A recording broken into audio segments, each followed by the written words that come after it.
And we thought that multiplayer could be the worst thing that happens to the Sims franchise. It turns out that isn't true. EA could be bought for $55 billion by Saudi Arabia's public investment fund, the PIF, Silver Lake, and also Jared Kushner's affinity partners. And that is exactly what has happened. So they have recently purchased EA. None of this has actually changed anything for right now.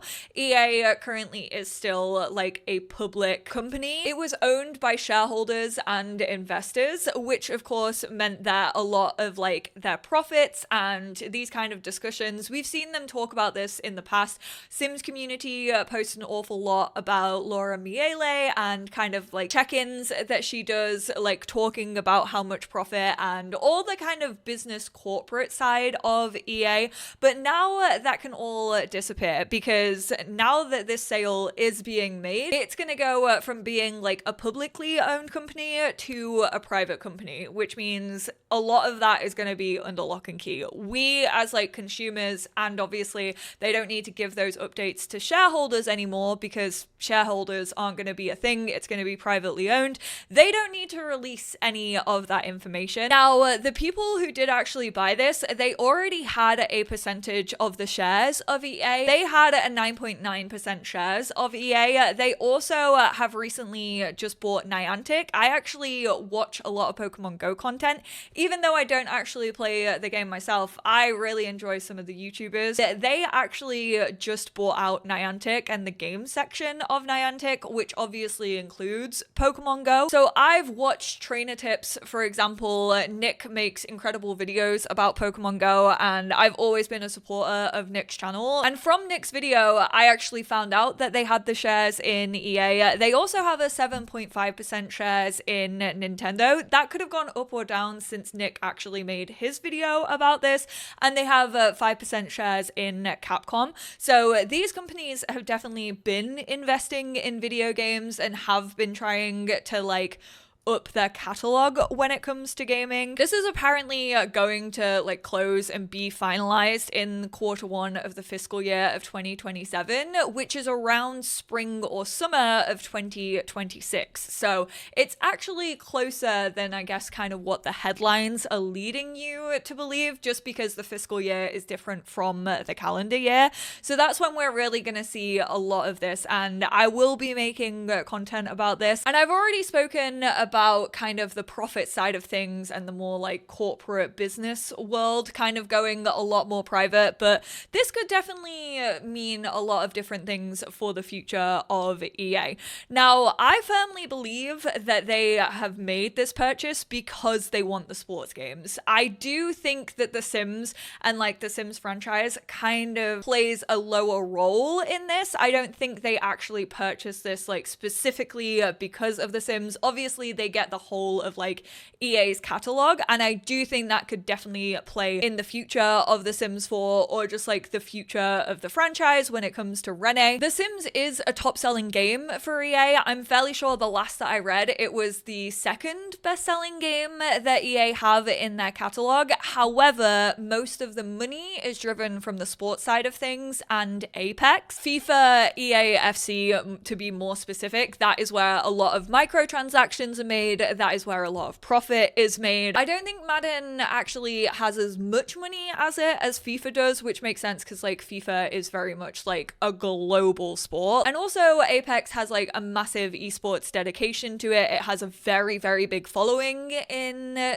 esports, and that is also something that these companies have been investing in. However, a lot of the concerns come from the fact, especially for The Sims, that these are very, very conservative companies who are now putting their money in. You know, they are now the directors. They now drive the ships of these things. They are the head honchos that are making decisions. They decide what is making them money, what isn't making them money.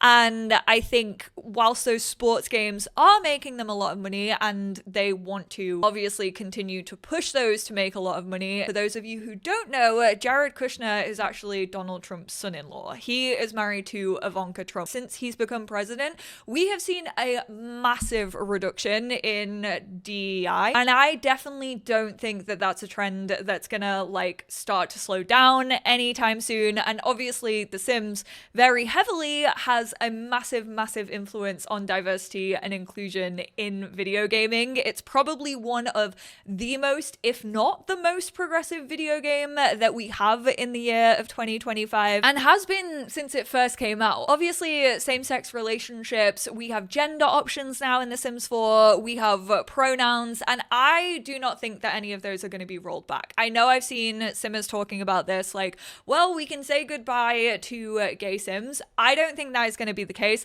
I actually think it would be far too expensive for them to roll those back. I don't think that they would spend time and effort and energy putting that into play. I don't think that things that are currently in the game are actually going to change. However, I do think it could change in the future. I think maybe we don't get as much as we are used to seeing, but then on the other hand, you have to think of the workers who are actually putting their like time and effort and energy into the game. Those same developers who for so long have cared about actually having that inclusion at the forefront of their game, and who consistently try to better the game in terms of inclusion. I know it hasn't always been perfect, but I do know that they always take on feedback and constructive criticism when it comes to that, and they want Simmers to be able to create themselves. They want Simmers to be able to represent themselves, and they're gonna be the people, hopefully, fingers crossed with everything in me, that are going to continue working on this game alongside those like big leagues who honestly, I feel just want to make money. I know that they have more conservative values, but at the end of the day, I think their end goal for a business is to make money. And I think their predominant values is making money. And I know that they probably don't agree with like a lot of the values that The Sims 4 currently has, but they do know that those values of the game make money. And it is kind of an audience that is different from a lot of audiences within video gaming, which is why I don't think that they're going to jeopardize that. I think they're like, oh yeah, Simmers make us money, ka-ching, simoleon signs, let's continue to keep them happy with what they are used to being served. However, having said that, money is the end goal of all of this. Money is like on the line. They have purchased EA because they want to continue making money that EA has made. They've already said that they've like been impressed with the way that Andrew Wilson has been changing EA and like how he's got his profit margins up, and that's kind of why they had an interest in this. But they're going to want to make more money. So apparently these firms are contributing 36 billion, which means that there's still about 20 billion left over to make up that 55 billion. And apparently those remaining funds are going to be covered by a debt that is then applied to EA, which in turn means that they're going to want to make some money. And I've read comments about this. Unfortunately, a lot of big business goes over my head. A lot of corporate talk goes over my head. I don't know a lot about like the business side of things and acronyms and all of that. So I'm trying to understand this as like best that I can, and then also trying to explain it in a way that I feel is accessible. I've read a lot that like Twitter, for example, that was bought out by Elon Musk, and that is pretty much just like in debt. Like indefinitely, Twitter is just being ran out of debt. And I don't actually weirdly think like debt means that much in like big corporation sense of the word debt. Like 20 billion sounds ridiculous. Like debt as the average person, as like an average consumer, terrifies me. And you just know that you could be in like a grand's worth of debt and you would have people breathing down your neck. You would have consistent calls. They would be so predatory to like getting this debt recovered from you.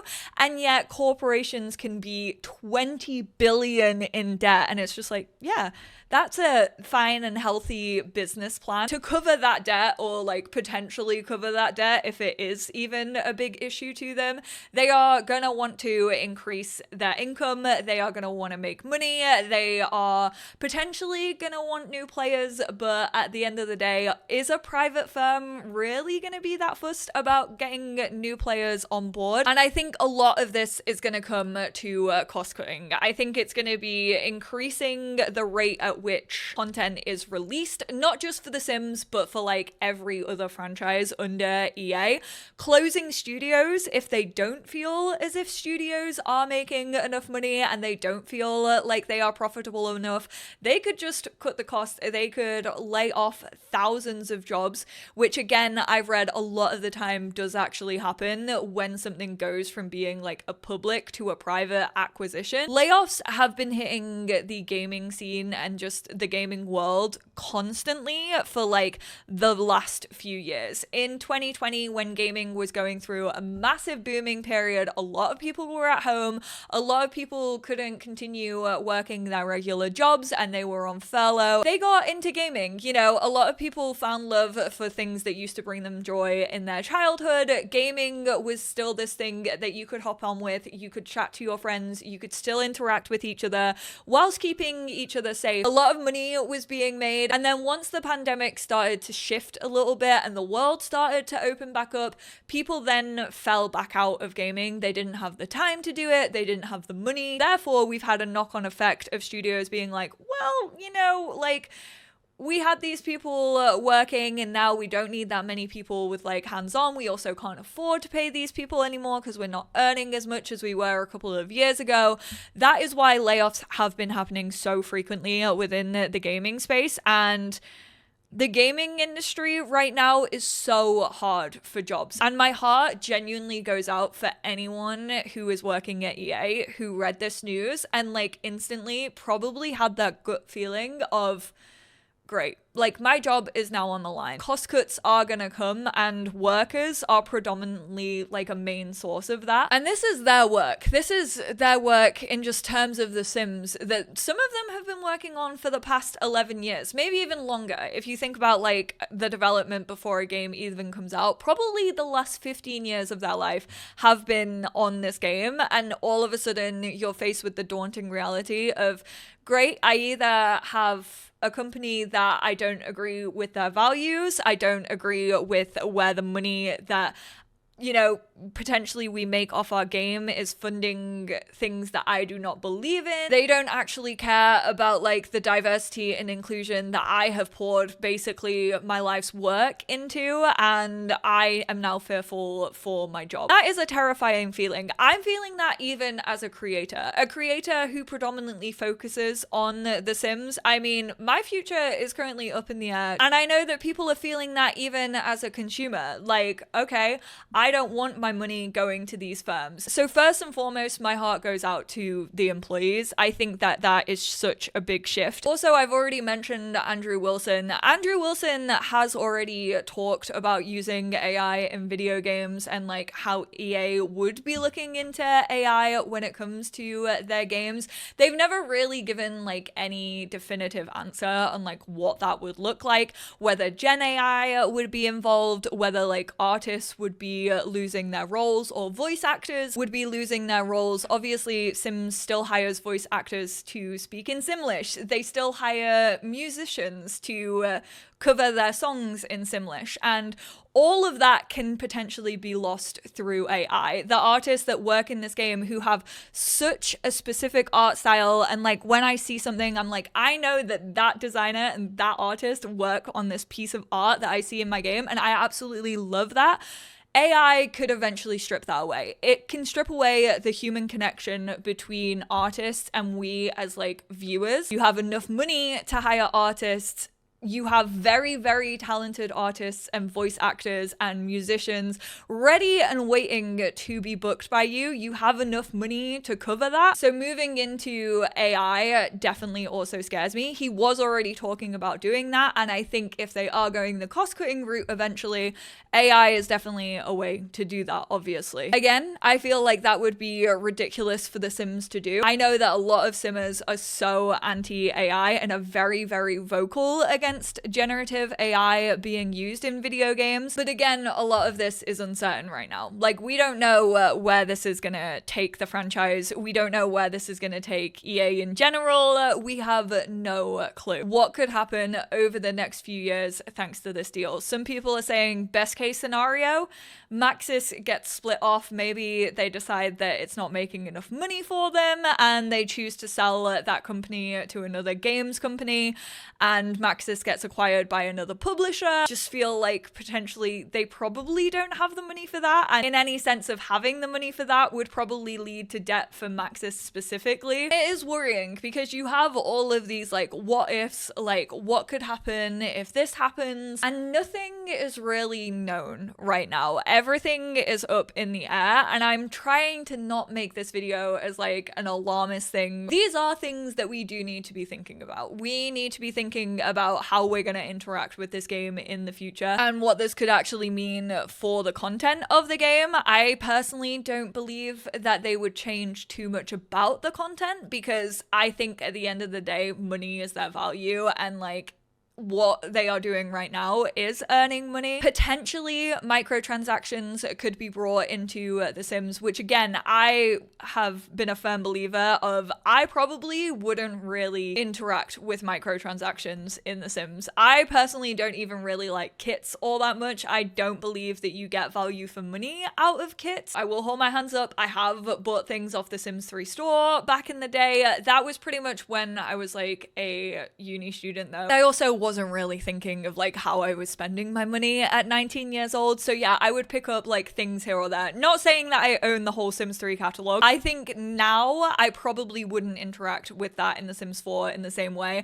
I would probably avoid it. And that's coming from someone who, yeah, does purchase some skins on Fortnite every so often. Whereas a Sims hair, I'm like, you know what? I have plenty of other Sims hairs. I can go and support a custom content creator for the amount of money that I would pay for a new hairstyle. So I'm actually just gonna go and do that. However, this could in turn definitely have an effect on future projects. I know that Kayla has spoken about this, and I think Project Rene could definitely suffer from this, be that like crunch times and them releasing Project Rene a lot earlier so that they can actually like get the money back on that, whether it's just like cancelled the whole way. But it is definitely making me think and question about what I am gonna do in the future. But thank you all so much for tuning in. I hope this video was helpful. I hope it was easy to follow. Again, like I said, Kayla has actually made a video about this. The Sims community also has a couple of articles on this, which I will actually link down below. Yeah, I'm just kind of a little worried for the future of one of my favorite franchises. God, this has really been the year for The Sims and Life is Strange. Everything feels so up in the air right now.